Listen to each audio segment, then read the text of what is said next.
ஹர பார்வதி பதே ஹர மகாதேவா.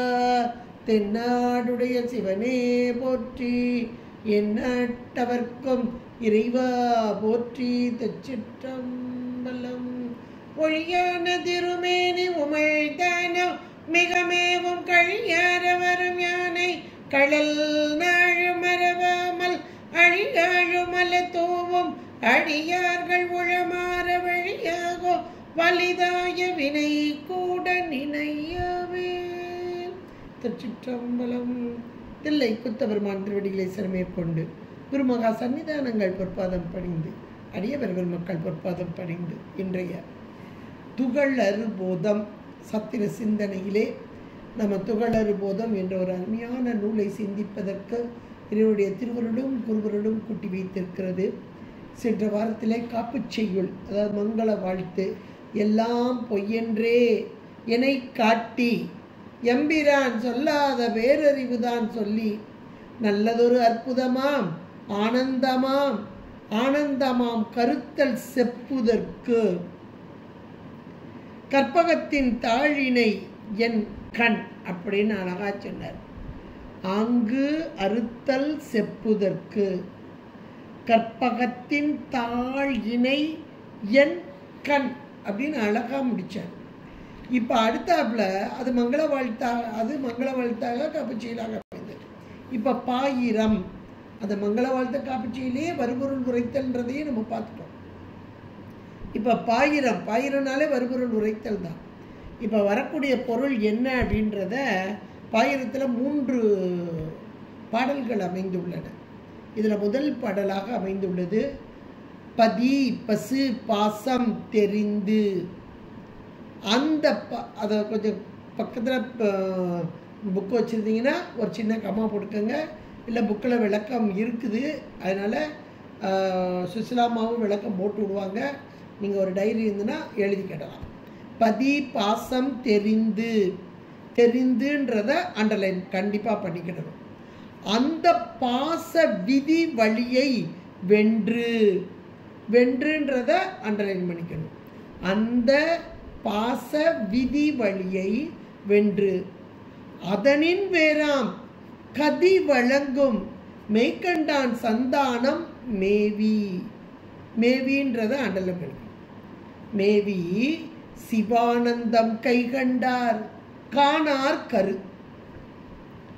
பதி பசு பாசம் தெரிந்து முதல் விதி நம்பர் 1. அடுத்து விதிவழியை வென்று அதனின் விதிவழியை வென்று நம்பர் 2. 3வது மெய்கண்டான் சந்தானம் மேவி நம்பர் 3. அப்போ முதல்ல தெரிந்து அப்படின்ற ஒன்று எல்லாம் ஒரு 3 வார்த்தைகளை அழகாக சொல்கிறார். தெரிந்து வென்று மேவி 3 செயல். அதை காரணமாக்கி இங்கே உழைத்தால் சிவானந்தம் கைகண்டார் அப்படின்றத சொல்ற. அப்படியே சிவானந்தம் கைகண்டவருக்கு காணார் கரு, மீண்டும் ஒரு கருவிலே வரமாட்டார் அப்படின்றத ரொம்ப அழகாக சொல்லிட்டார். இப்போ பதி பாசம் பசு பாசம் 3 பொருளையும் சொல்கிறார். அப்போ தெரிந்துன்னு ஒன்று அண்டர்லைன் பண்ணணும். பதி தெரிந்து, பசு தெரிந்து, பாசம் தெரிந்து. பதி தெரிந்து பக்கத்தில் நீங்கள் பதி தெரிந்து அப்படின்றதுக்கு பக்கத்தில் பதி தரிசனம், சிவ தரிசனம். பதி தெரிந்து, அப்போ அந்த பதி தெரிந்து அப்படின்னு சொல்லும்போது அங்கே என்ன வரணும் அப்படின்னா சிவ தரிசனம். அப்போ சிவ தரிசனம்னா என்ன? அடுத்தாப்புல பசு தெரிந்து, பசுனா ஆன்ம தரிசனம். பாசம் தெரிந்து, அந்த பாசம் அப்படின்னாலே தத்துவம். இதை தரிசனம். இப்போ அது மூணையும் நம்ம தெரிஞ்சால் ஓரளவுக்கு இது நமக்கு எல்லாருக்குமே தெரியும். ஆன்ம தரிசனம் முதல்ல சிவ தரிசனம் முதல்ல பதியை சொல்லியிருக்காங்க. அப்போ சிவ தரிசனம்னா என்ன அப்படின்னு ஒரு கேள்வியை போட்டுக்கோங்க. பதி தரிசனம். இந்த பதி தரிசனத்துக்கு பண்டார சாத்திரங்களையும் ரொம்ப அழகாக இருக்குது. அம்பலவான தேசிகருடைய தசகாரியத்தில் அதை ஏற்கனவே நான் உங்களுக்கு சொல்லியிருக்கேன். கொஞ்சம் ஒரு தடவை அதை எடுத்து பார்த்துக்கோங்க. அதோட சிவப்பிரகாசம், அந்த சிவப்பிரகாசத்தில் 73வது பாடல், 73வது பாடல் பதி தரிசனம் அப்படின்போது அதில் ஆன்ம சுத்தி, அந்த ஆன்ம சுத்தியிலேயே அழகாக கொடுக்குறார். அதிலே சிவ தரிசனம் வந்துடுது. தத்துவமானவற்றின் தன்மைகள் உணரும் காலை உய்த்து அறிந்திட உதிப்பது ஒளி வளர் ஞானமாகும். அத்தன்மை அறியுமாறும் அகன்றிட அதுவாய் ஆன்மா சுத்தமா சுத்த ஞானத்து ஒரு முதல் தோன்றும் அன்றே. சுத்த ஞானத்து இதான் அந்த ஒரு முதல் தோன்றும்ன்றாங்க பாருங்க. அந்த ஒரு முதல் மாத்திரத்திலே ஒரு முதல் தோன்றும் என்ற மாத்திரத்திலே சிவ தரிசனம். அந்த ஆன்ம சுத்தின்னு போட்டிருக்கோம் 73வது பாடல். அதை நீங்கள் எடுத்து இந்த ஒரு முதல் தோன்றும்ன்ற இடத்த அண்டர்லைன் பண்ணி நீங்கள் பார்த்தா சிவ தரிசனம் என்று சொல்லக்கூடியது சிவ தரிசனம். அப்போ இந்த இடத்துல தரிசனம் மூணுக்குமே தரிசனம் இருக்குது.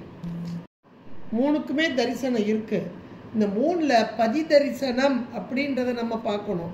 அப்புறம் சிவப்பிரகாசத்தில் 73வது பாடல் நான் சொல்லிட்டேன். இதே இதில் நம்ம தசகாரியை ஏற்கனவே பார்த்துருக்கோம். அதில் அம்பலவான தேசிகருடைய தசகாரியத்தில் 33வது பாடல்.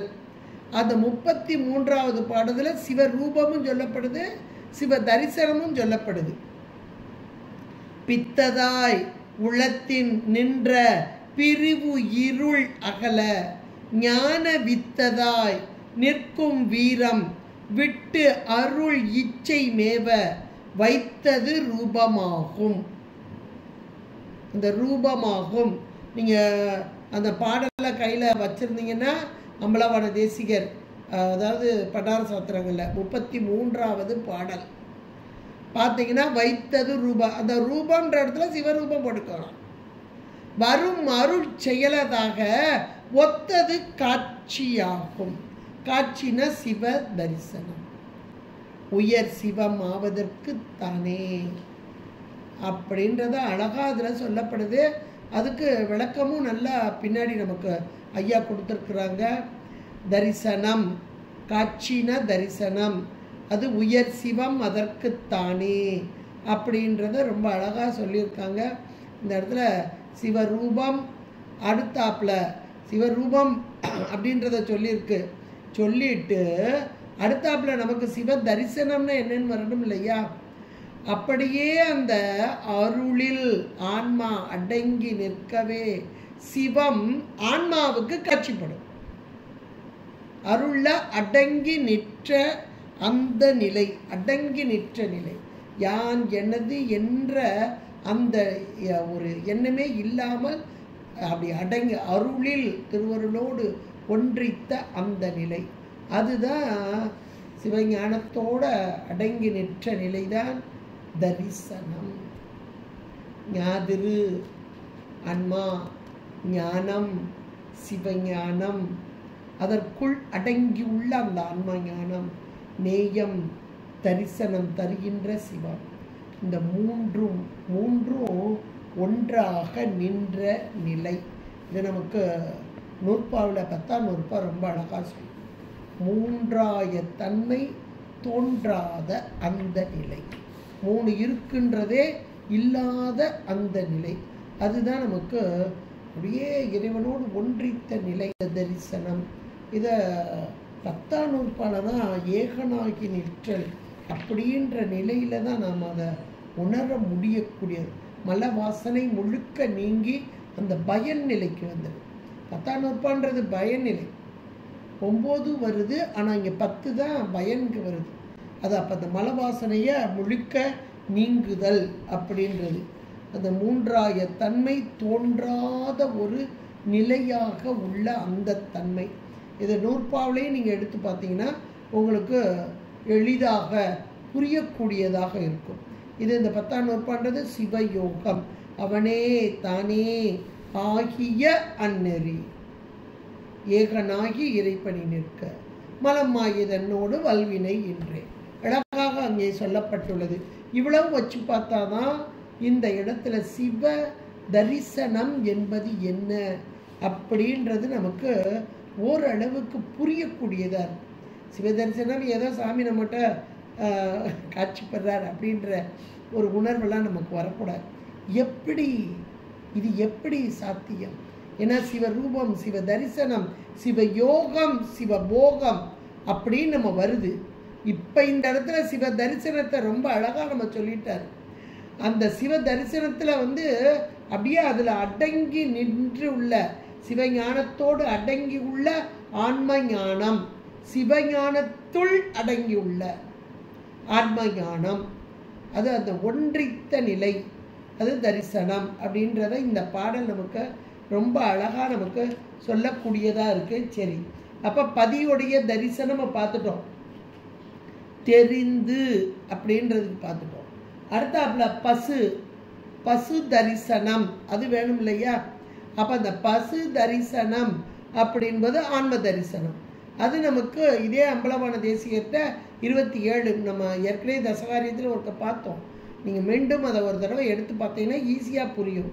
அழுந்திட நினை மறைத்த அகவிருள் இரிய மேலே எழுந்திடும் இச்சை மூன்றும் இருந்திட நின்பால் ஒத்து உள் அழுந்திடல் காட்சியாகும். இந்த காட்சியாகும்ன்றத நீங்கள் அந்த புக்கை கையில் வச்சுருந்தீங்கன்னா அண்டர்லைன் பண்ணிக்கோங்க. அதுதான் ஆன்ம தரிசனம். இது எப்படிப்பட்டது? சொப்பனம்ன்றது நிர்மல சொப்பனம் அப்படின்றது. ஆன்ம தரிசனம் இது நிர்மல சொப்பனம். 5 அவத்தையில் நிர்மல சொப்பனம் அங்கே கொடுத்துருக்காரு. அருளது எங்கே எழுந்திடும் நினைவடைக்கு இசைந்து உனை தந்தோரே தந்ததோரே தந்தது ஓரே அப்படின்னு ரொம்ப அழகாக சொல்லியிருக்கார். இந்த இடத்துல அறிவு இச்சை செயல்கள் ஒத்து விளங்குதலாவது அம்மூன்றுமே திருவருளால் அன்றி விளங்க மாட்டா என்று உணரப்பட்டு அவை மூன்றும் அருளுக்கு அடங்கி இருத்தல். இதான் அந்த ஆன்ம தரிசனம் என்பது. ஆன்மா தன் அறிவு இச்சை செயல்களின் சுதந்திரம் இன்மையை உணர்ந்து அருளின் மேன்மையை அறிதல். இப்போ ஆன்ம தரிசனம்னா என்னன்னு தெரிஞ்சுட்டு நினைக்கிறேன் உங்களுக்கு. தெரிந்து, அப்போ பசு தெரிந்து, பதி தெரிந்து, பசு தெரிந்து, பாசம் தெரியணும் இல்லையா? அப்போ பாசம் தெரிந்து என்ற மாத்திரத்தில் அந்த இதே அம்பலவான தேசிக தசகாரியத்தில் 25வது பாடல் எடுத்து பார்த்தீங்கன்னா தத்துவம் அனைத்தும் நோக்கி தனித்தனி செயல்கள் காண்டல் ஒத்த தன் உருவமாகும். உருவம்னா தத்துவ ரூபம். ஒன்றை ஒன்று உணராது இது சத்தியம் சடமே. இது ஜடப்பொருள். சத்தியம் ஜடமே என்ன தான் அறிந்திடுதல் காட்சி. காட்சி தானே நமக்கு வேணும். இப்போ காட்சி தான் வேணும். அதான் தத்துவ தரிசனம் அப்படின்றது. பாச தரிசனம் இது ஜடப்பொருள் என்று உணர்த்தான். அப்போ 3 உங்களுக்கு இப்போ இந்த இடத்துல பதி தெரிந்து, பசு தெரிந்து, பாசம் தெரிந்து, அது ஒரு வார்த்தை, முதல் வார்த்தை, அதில் கமா கொடுக்குங்க. அடுத்து அந்த பாச விதி வழியை வென்று, அடுத்தது அந்த பாச விதி வழி, விதி வழி அப்படின்னு ஒரு வார்த்தை கொடுத்துருக்காங்க. வென்றுன்னு ஒரு வார்த்தை கொடுத்துருக்காங்க. வென்று தான் ஹைலைட் ஆன ஒன்று. அந்த வென்று அப்படின்னும் போது எதை வென்று அப்படின்னா இந்த பாச விதி வழியை. பாசம் என்பது ஜடப்பொருளோடு கூடியவர்களாக நம்ம இருக்கிறோம். நம்முடைய கண்மத்துக்கு ஈடாக மாயை, கண்மத்துக்கு ஈடாக உள்ள மாயையை நம்ம கூட்டி வச்சிருக்கிறார். மாயையின் காரியம் இன்றைக்கு கூட்டி வைக்கப்பட்டிருக்கிறது. இது அத்தனையும், இந்த மாயா காரியங்கள் அத்தனையும் நம்முடைய விதி வழி என்ற மாத்திரத்தில் கண்மத்துக்கு ஈடாக செலுத்தப்படுகிறது. அதுவும் நாம செலுத்த முடியாது. அதுவும் கூட உள்ளிருந்து செலுத்துதல் அந்த இறை அருள் தான். இப்போ இந்த இறை அருள் வழியாக செலுத்தப்படுகிறது. அந்த பாச விதி வழியே நாம் செலுத்தப்பட்டு கொண்டிருக்கும் காலத்தில் இதை வென்று என்ற மாத்திரத்தில் இதை என்னால் வெல்ல முடியுமா, விதியை வெல்ல முடியுமான்னு அப்படின்னு ஒரு கேள்வி. என்னுடைய மதியால் வெல்ல முடியாது, இறைவனுடைய மதியால் வெல்ல முடியும். இப்போ இதில் முதல்லையே நமக்கு பதி பசு பாசம் தெரிந்து மாத்திரத்தில் ஆன்ம தரிசனம் வந்துட்டு, சிவ தரிசனம் வந்துட்டு, ஆன்ம தரிசனம் வந்துட்டு, இதே மேலான ஒரு நிலை. சிவ தரிசனம்லாம் வர்றது ரூபமாக வந்து 8ஆம் நூற்பாண்டு ரூபமாக வந்து 9ஆம் நூற்பாண்டு தரிசனமாக வந்து அப்படி வர்ற நிலையில் அப்போ அந்த பக்குவம் பெற்ற ஆன்மா, பக்குவ நிலையில் உள்ள ஆன்மா என்று தான் சொல்ல வேண்டும். அப்போ அந்த நிலையில் உள்ள ஆன்மா விதி வழியை வென்று என்ற மாத்திரத்தில் தன் செயல் எதுவும் இல்லாமல் எல்லாம் சிவச்செயல். விதி என்றது விதிக்கப்பட்ட ஒன்று, இறைவன் இங்கே நடத்துகிறார். நம் போன்றவர்களுக்கு கண்மத்துக்கு ஈடாக, அதாவது நோய்க்கு மருந்தாக செலுத்துதல். ஆனால் பக்குவம் பெற்ற ஆன்மாக்களுக்கு நமக்கு நோய் உள்ள ஒரு நோய் இருக்கு. அப்போ அதுக்கு மருந்து என்னது? வினை வழியாக. வினை தான் இங்கே வருது, மருந்தாக வருது. அப்போ வினை வழியாக இந்த மாயா காரியமாகிய உலகத்தை அனுபவித்தல் என்பதாக. அப்போ அந்த வினை வழியாக செலுத்தப்படாத ஒரு நிலை, அதுதான் வென்று. அப்போ திருவருள் மயமாக, திருவருள் வழியாக இந்த வென்று என்ற வார்த்தை. அப்போ அது பக்குவம் பெற்ற ஆன்மாக்கள் இதனை தன்னுடையது அல்ல. இந்த உடம்பு மாயா காரியம் ஒரு ஜடப்பொருள், எனக்கு கூட்டி வைக்கப்பட்டிருக்கிறது வினைக்கு ஈடாக என்று உணர்ந்து இதை தன்னின் வேறாக கண்டு, அப்போ தனக்கு எனக்குரிய பொருள் எது அப்படின்னா ஆன்ம தரிசனத்தை கண்டுட்டு, ஆன்ம தரிசனம் என்பது என்னால் ஒன்றும் செய்ய முடியாது. நான் அறிவு பொருளாக இருந்தாலும் என்னால் ஒன்றும் செய்ய முடியாது. எனக்கென்று எந்த அறிவும் கிடையாது, எல்லாம் அவன் செயல் அப்படின்ற அந்த உணர்வு தரிசனம் வரும்போதே வந்துடும். அப்புறம் ஆன்ம சுத்தி வருது, அது 9ஆம் நூற்பாலையெல்லாம் வந்துடுது. தரிசனம் காணுகிறது, 8ஆம் நூற்பாலை காணுகிறது, அப்புறம் கேட்குது, சிந்திக்குது, அப்புறம் நிட்டை கூடுது. இதைத்தான் அழகாக சொல்வார், பற்றார் உற்றார் பெற்றார் அப்படிம்பார். பற்றார் 9ஆம் நூற்பா பற்றார் நிலை. அடுத்து அதை சிந்திக்கிறது 10ஆம் நூற்பா உற்றார் தெளிதல். 11ஆம் நூற்பா அப்படியே பெற்றார் நிட்டை கூடும் நிலை.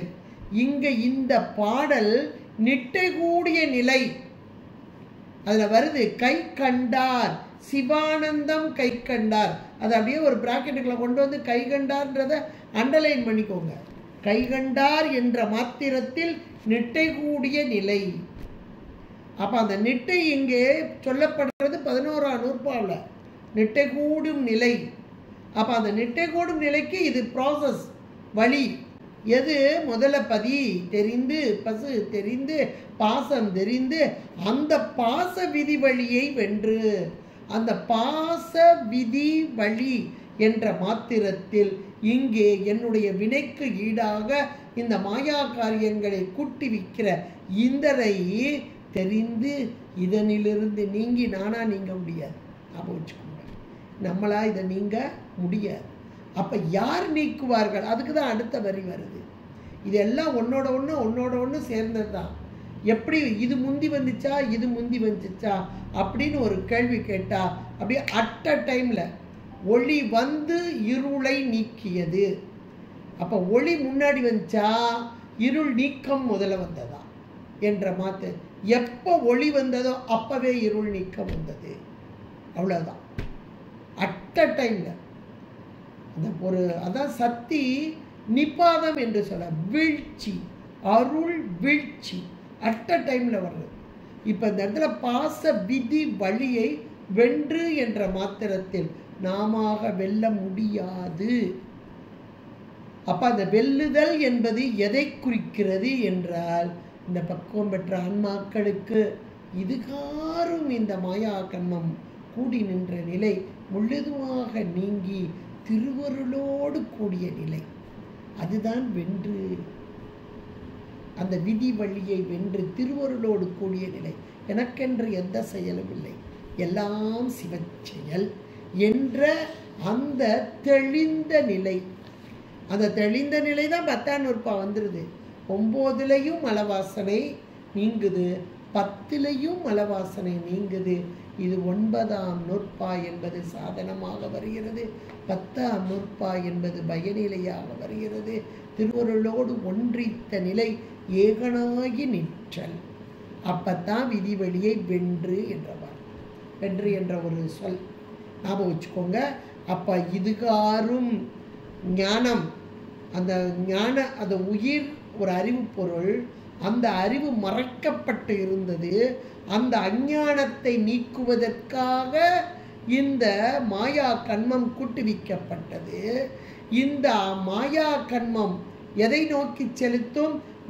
இந்த உள்ள இருக்கக்கூடிய அறியாமை என்ற அந்த நோய், அதை நீக்குவதற்காக வந்த மருந்தாக இருந்தது. இப்ப இந்த உள்ள இருக்கக்கூடிய அஞ்ஞானம் என்ற இருள் அப்படியே அழுத்தப்பட்டது. எதனால்? திருவருள் ஒளியார். அதனால் மாயா கண்மங்கள் அப்படியே அடைபட்டன. இதை சொல்லி அதை சொல்லலாம், அதை சொல்லி இதை சொல்லலாம். இந்த இடத்துல பாச விதிவெளியை வென்றுதான் இருக்கு. உள்ள இருக்கிற அஞ்ஞானம் என்ற ஒன்று முழுக்க அடங்கி நின்ற போது, நீங்குதல் கூட சொல்லக்கூடாது, அடங்கி நின்ற போது பாச விதிவழியை வென்று அப்படின்னு சேர்த்துக்கலாம். இப்போ அந்த பாச விதிவழியை வென்றுன்றது உங்களுக்கு புரிஞ்சிருக்கும். ஞானத்தை மறைத்து அஞ்ஞான வழியில் கொண்டு செல்லும் பாசத்தாளாகிய வழியை அறவே ஒழித்து, அடுத்த வார்த்தை பாருங்க, அதனின் வேறாம் கதி வழங்கும். அப்ப இந்த பாச மயக்க, இந்த பாசம் என்பது ஆணவம், அதை நீக்குவதற்காக வந்த மாயா கண்மம். இது முழுக்க முழுக்க மாயையின் காரியங்கள் கண்மத்துக்கு ஈடாக உலகத்தை நோக்கி செலுத்தும் தன்மை. அப்ப இதனின் வேறாம் கதி, அந்த கதி என்பது மேலான பரபோகம், சிவபோகம். அப்ப அந்த கதி அதை வழங்கும், அந்த கதியை வழங்கும், அந்த சிவானந்தத்தை வழங்கும். அவ்வளவுதான், சிவானந்தத்தை வழங்கும். யார் வழங்குறார்? மெய்கண்டான் சந்தானம் மேவி. மெய்கண்டான் சந்தானம், ஏன்னா இவருடைய பரம்பரையே அங்கிருந்து வருது. சீர்காழியில் ஒரு பரம்பரை இங்கே வந்தது, மெய்கண்டானுடைய சந்தானம் என்பது அப்படியே வழி வழியாக ஆச்சாரிய பெருமக்கள், அந்த வழி வழியாக வந்து ஆச்சாரிய பெருமக்கள், ஞான ஆச்சாரியர்கள், அவர்களை அடையாமல் உண்மையை அடைய முடியாது. மேவுதல், பொருந்துதல், எப்படி தனக்கென எந்த ஒரு செயலும் இல்லாமல் எல்லாம் நீயே என்று பொருந்தி நிற்றல். தன் அறிவு எதுவுமே வேலை பார்க்கக்கூடாது, எல்லாம் அந்த ஆச்சாரியர் என்பதை சிவமாக கண்டு அதனோடு பொருந்துதல். அப்படி மெய்கண்டான் சந்தானம் மேவி, மேவுதல். ரொம்ப இந்த 3 வார்த்தை தெரிந்து, வென்று, மேவி. இந்த மெய்கண்டாரோடு மேவுதல் என்பது ரொம்ப ரொம்ப ரொம்ப ஹைலைட்டான ஒன்றுகளை நம்ம ஆழமாக புரிஞ்சுக்கணும். மேவி சிவானந்தம் கை கண்டார். இப்போ இந்த இடத்துல சிவானந்தம்னு ஒரு வார்த்தையை கொடுத்துருக்காங்க. சிவானந்தம் என்பது நெட்டைகூடிய நிலையில் இருக்கக்கூடியது. இப்போ நம்ம அப்போதே நம்ம பார்த்தோம் 9ஆம் நூற்பா அப்படின்னு பார்க்கும்போதே நல்ல ஒன்றித்து இருத்தல். அதில் கூட நம்ம 3 வகையாக பார்த்தோம். பற்றார் அப்படின்ற நிலை, சிந்தித்தல் அப்படின்றது. 10ஆம் நூற்பா உற்றார், தெளிந்த நிலை. 11ஆம் நூற்பா பெற்றார், நிட்டை கூடிய நிலை. இந்த இடத்துல சிவானந்தம் என்ற மாத்திரத்திலே முதல்ல 10ஆம் நூற்பாவில் சிவ யோகமாக ஒன்றித்த நிலை.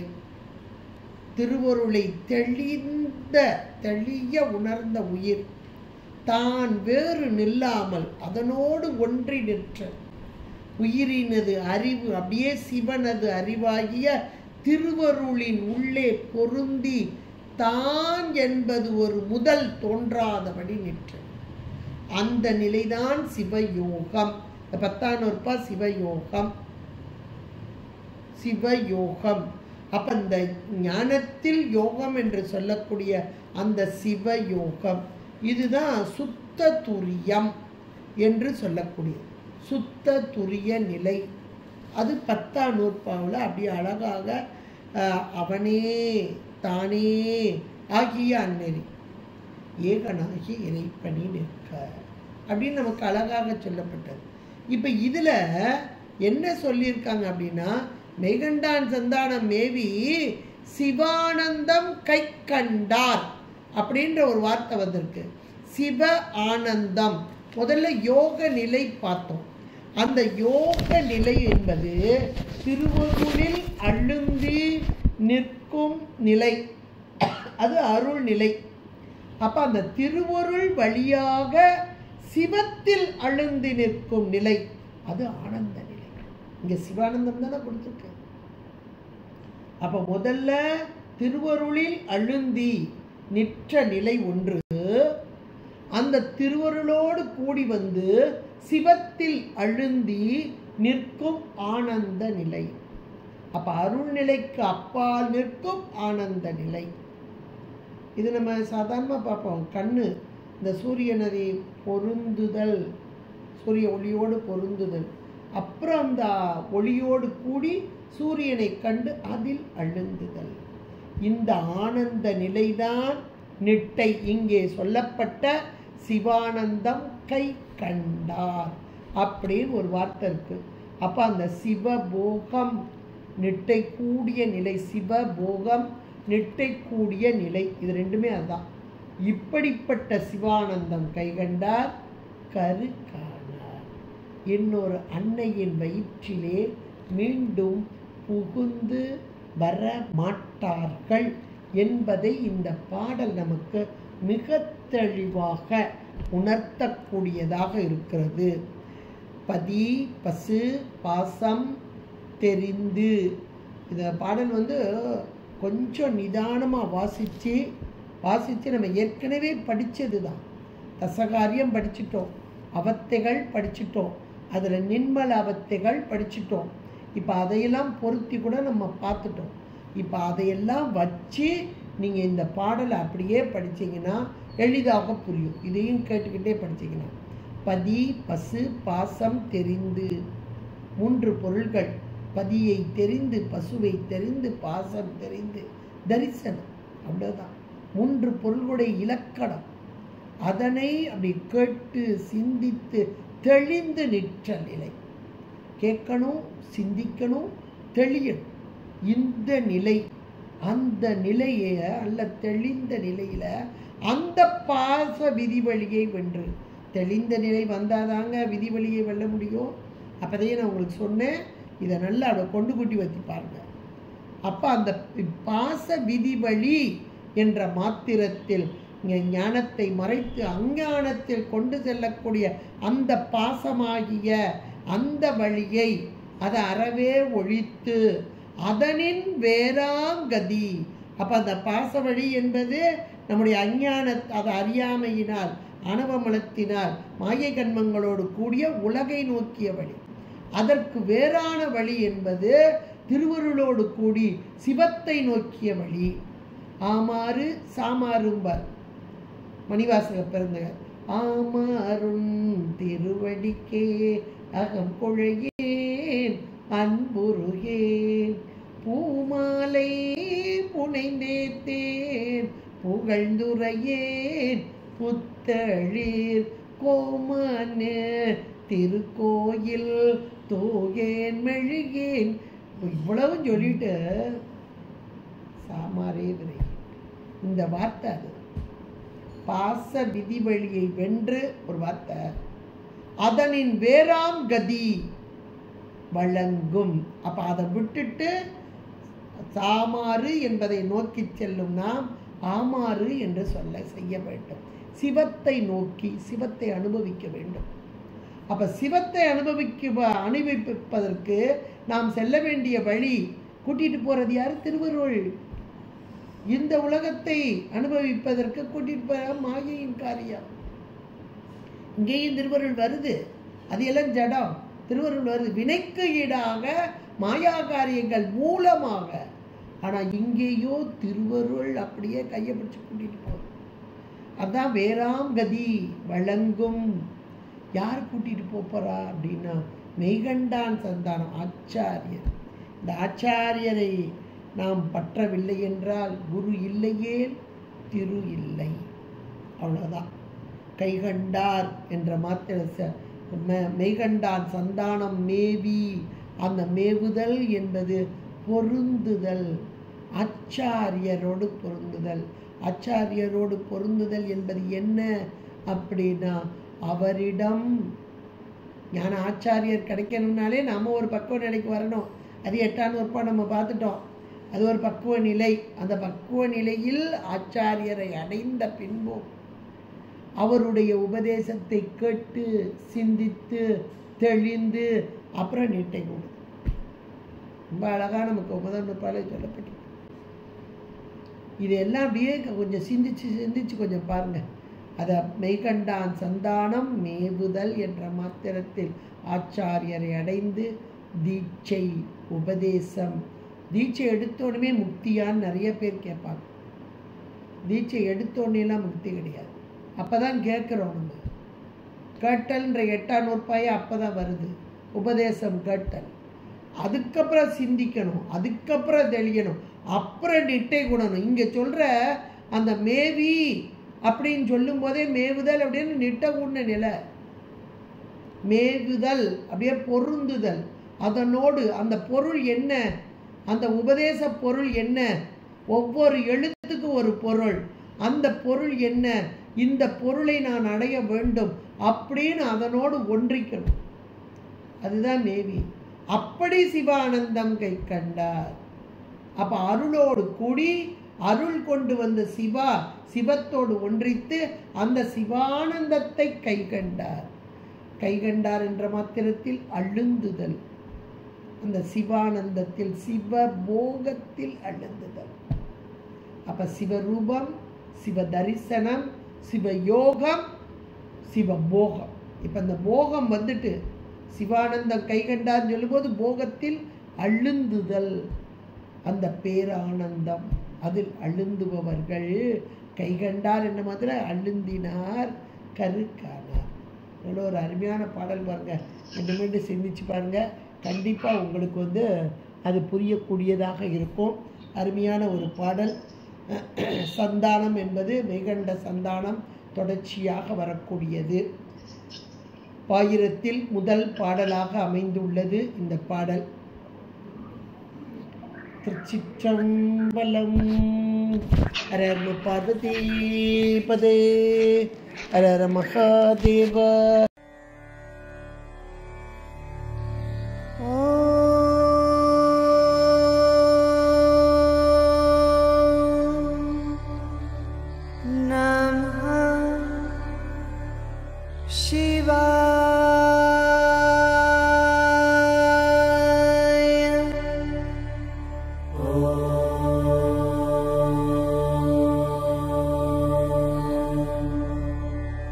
Namah Shivaya.